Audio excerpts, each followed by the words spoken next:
Well, come on in. Thanks for joining us. This is the Reasonable Faith Podcast with Dr. William Lane Craig. I'm Kevin Harris in studio with Dr. Craig. And as we begin today, let me give you a heads up that the new Reasonable Faith app will soon be available. We're rolling this out, and you can get information at reasonablefaith.org. So look for the new Reasonable Faith app and the information there at reasonablefaith.org. Dr. Craig, we just can't go very long, either with these podcasts or in life, before the issue of evolution comes up, either in the news or in the questions that we get here at Reasonable Faith. And again, there are lots of resources at reasonablefaith.org on this issue. I'm referring to an article in Washington Post by Paula Kirby, who says that evolution threatens Christianity. And once again, as I read this in the Washington Post, it just shows how important it is that we define our terms.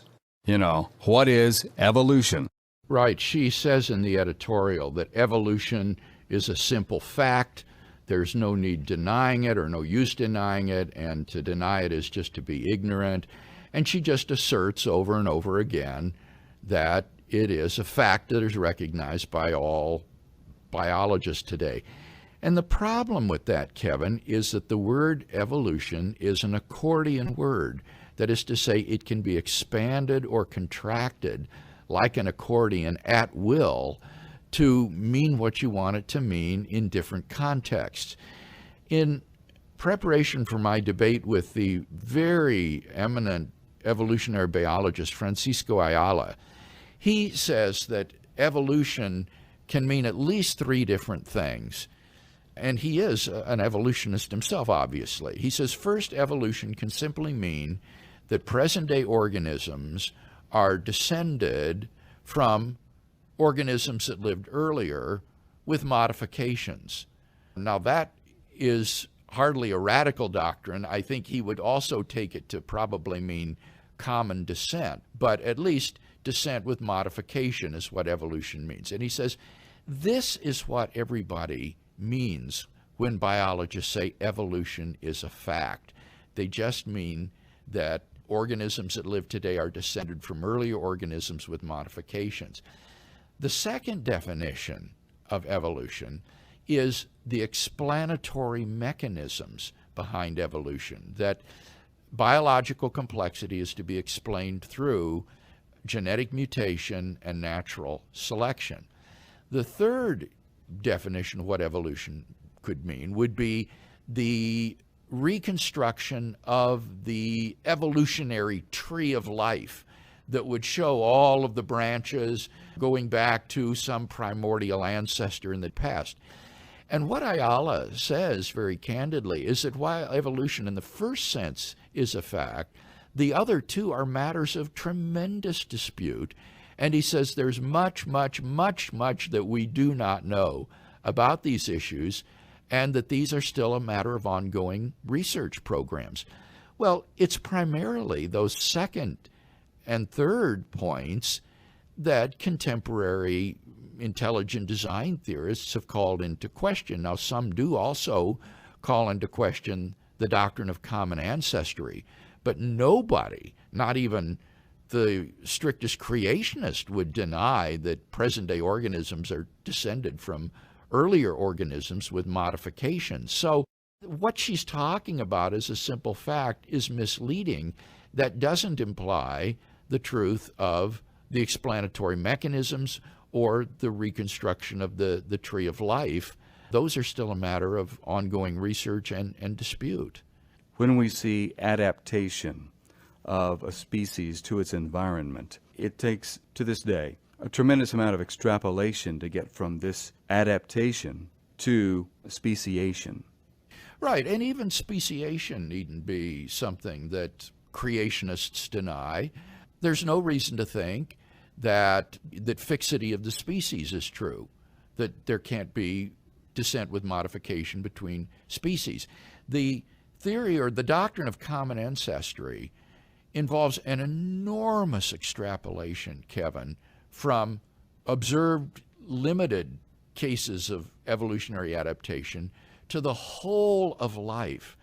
And very often in science, these kinds of extrapolations fail For example, Einstein tried to make an extrapolation from his special theory of relativity to frame a general theory of relativity, which would show that all motion, not simply uniform motion, but even acceleration and rotational motion are relative. And in fact, he failed to achieve that end. He was able to achieve a revolutionary new gravitational theory, but he did not develop a general principle of relativity that would show all motion to be relative.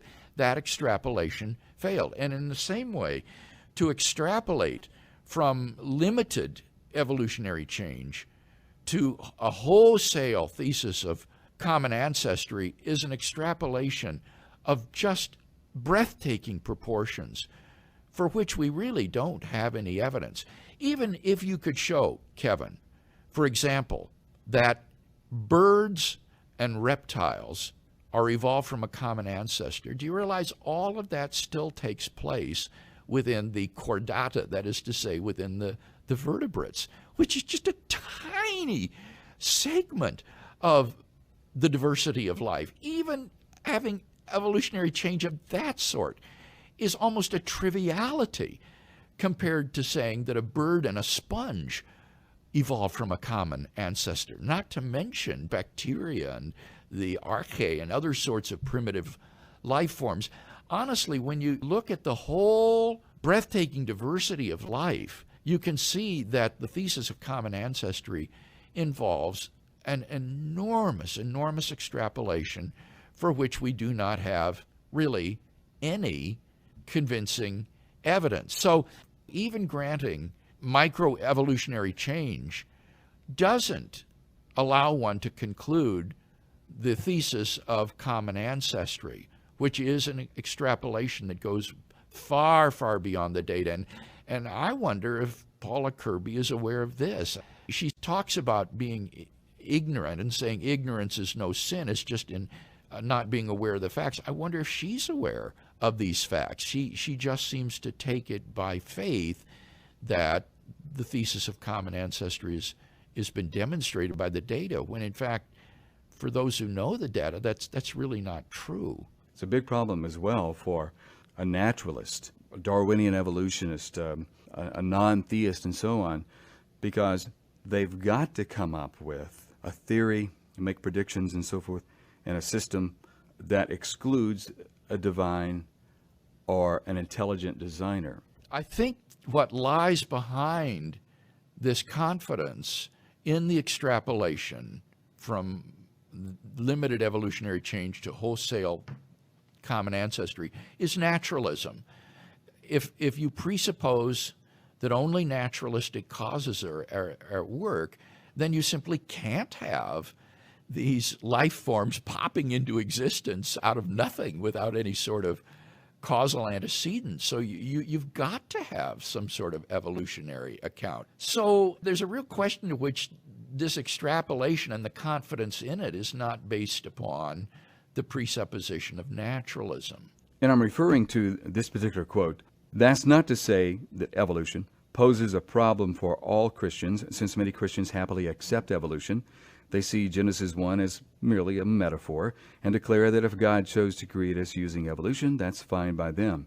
I used to be this kind of Christian myself, but I must confess that my blitheness was only possible because I had only the vaguest possible idea of how evolution works, and certainly didn't know enough about it to realize that unguidedness is central to it. So her point seems to be, Bill, that in the case of any of these views, the unguidedness of evolution is what is problematic for even taking Genesis in a metaphoric way. Exactly. And here I think that Ms. Kirby needs to reflect more deeply upon the nature of guidedness or supervision. Progressive creationists would say that God intervenes periodically to bring about new life forms through his supernatural intervention that would not have in all probability arrived by simple chance alone and the Darwinian mechanisms. Theistic creationists would say that God has so set up the process that by chance alone these organisms will have evolved. Now, in either case, these folks would see the evolutionary process as under the superintendence of God, and therefore it is a guided process in that God allows it to function so as to arrive at his predetermined ends. Now, why can't evolution be guided in that sense, in the sense that the progressive creationist or the theistic evolutionist thinks of it? There, the chance mutations and the natural selection are within the broader purposes of God. Well, what you discover when you read the evolutionary biologist is that, of course, they don't deny that the process could be guided. In that sense, that's a metaphysical conclusion to which scientific evidence is irrelevant. What they simply mean is that the production of offspring does not occur with a view toward what will make these offspring survive better in the future, that there isn't a kind of mechanism that produces offspring that will be well suited to survival. Well, that's perfectly within the purview of progressive creationism or theistic evolution. That's a very limited, narrow sense of guidedness that doesn't need to be denied by the theistic evolutionist or progressive creationist. Suppose, for example, the creationist thinks that the reason that God allows certain types of offspring to be produced is that so they will become easy prey for some other predator which he wants to flourish. Well, in that sense, yes, it's not guided with a view toward the survivability of the offspring. Quite the contrary, the purpose is that they become prey for some other species or some predator. But the whole process is guided in this broader sense. So the problem here is that Ms. Kirby just has a philosophically superficial understanding of what it is to be guided, and the sense in which the evolutionary process is unguided is one that the theologian could affirm. And Bill, would you say that also something that she says brings up the problem of evil, in that she says, well, even if evolution were guided in that way, boy, it really is brutal. Nature red in tooth and claw. Right. And I talk about this in my debate with Francisco Ayala as well.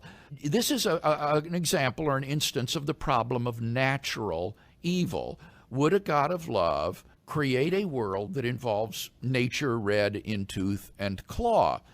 And anyone who is an animal lover, like myself, feels the force of this objection. But I was greatly helped here, Kevin, by reading Michael Murray's book, Nature Red in Tooth and Claw, is the title of his book, published by Oxford University Press. And what Murray points out is that there are at least 3 different levels of what we might call pain awareness. 3 different levels in a hierarchy. On the lowest level is simply the reaction to stimulus. You poke an amoeba with the needle and it recoils and moves away. But the amoeba doesn't feel any pain. It's simply a stimulus response sort of reaction at this lowest level. At the next highest level, there would be a pain awareness where the organism would actually feel pain sensation when a zebra or a cat or some other sort of animal is injured or attacked. It feels pain. The third level of awareness is a second order awareness that one is in pain. It is an awareness of that second level that one is in pain. And what Murray shows is that studies have found that all except for human beings and the great apes, that animals lack that portion of the brain that gives this second order pain awareness. So that even though they may be in pain, they're not aware that they're in pain. And he uses the analogy of a phenomenon, a remarkable phenomenon called blind sight. People who are blindsided can actually see, Kevin, they can see the objects around them and so forth in a physiological sense, but they have no perception. They're blind insofar as their perception is concerned. So if a person like this were standing in the room with you and you threw a ball to him, perceptually, that person wouldn't see anything. He is blind, but he'd catch the ball when you threw it to him. Or if you told him to walk toward you across the room, he would walk around to the table rather than bump into it because he can see it. But perceptually, he can't really see it at all. He has no awareness of his sight. So to take a person who has blind sight to an art gallery, for example, would be a completely pointless exercise because he can't perceive any of the paintings. He couldn't see a thing perceptually. And this is like an animal that lacks the second-order pain awareness. He might be in pain, but he wouldn't be aware of it. He would have no consciousness of being in pain. It wouldn't know that it was in pain. It would have no consciousness whatsoever. Now, this is a tremendous comfort for people who are animal lovers like myself, because what it means is this evolutionary history of nature red in tooth and claw is something that animals are oblivious to. They're not aware of being in pain. It's nothing that they really suffer. So I think God in his mercy has so created the animal kingdom that natural evil, natural suffering is not really a problem for animals.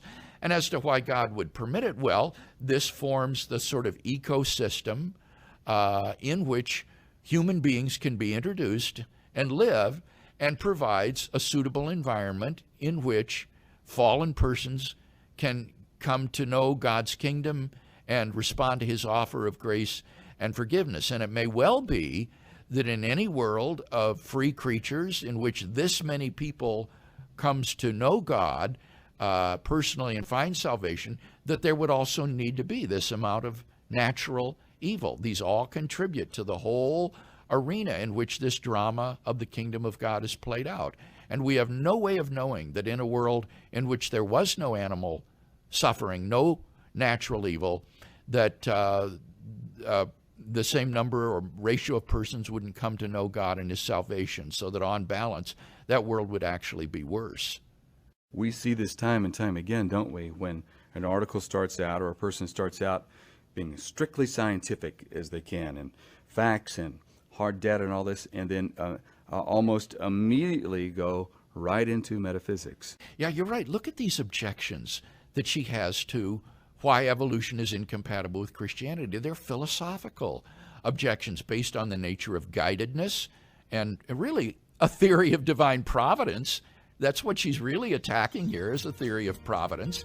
And then the other one is the good old problem of evil, the problem of natural evil once again. And in neither case does she go into this in any sort of depth. She just asserts that these are incompatible with Christian theism. Thank you for listening today, and be sure that you peruse many of our resources that we have on this topic at Reasonable Faith. It's reasonablefaith.org. Thank you for being with us.